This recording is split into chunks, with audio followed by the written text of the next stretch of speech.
बिस्मिल्लाहिर्रहमानिर्रहीम। जामिया मस्जिद अल-कासिया लाहौर भर के अवाम के लिए बिलखुसूस और बिलअमूम पूरे मुल्क के लोगों के लिए एक ऐसी मस्जिद है जो अल्हम्दुलिल्लाह अपने माहौल के एतबार से लोगों को इस बात की दावत देती है कि लोग रमज़ान के अंदर इस मस्जिद तक आएँ। कारी अब्दुल वदूद आसम की इमामत में एक ज़बरदस्त किस्म की अल्हम्दुलिल्लाह यहाँ पर नमाज तरावी अदा की जाती है। एक बड़ी तादाद में लोग आते हैं और आके यहाँ पे तरावी की नमाज़ अदा करते हैं।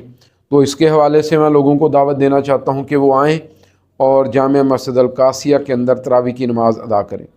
फिर इसी तरीके से सहरी और अफ्तारी यहाँ पे अल्हम्दुलिल्लाह हर वो फ़र्द जो मरकज़ अल-कासिया के इर्दा गिर्द है, लाहौर के बाहर से लाहौर में किसी काम के लिए आया है, तो हम उसको भी इस बात की दावत देंगे कि वो सहरी करना चाहता है या वो अफ्तार करना चाहता है तो वो भी मरकज़ अल-कासिया में आ सकता है।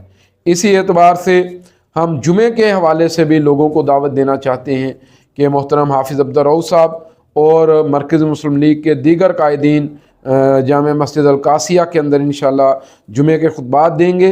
तो मैं लोगों से गुजारिश करूँगा कि आप जुमे के खुतबात के अंदर भी एक बड़ी तादाद के अंदर शरीक हों।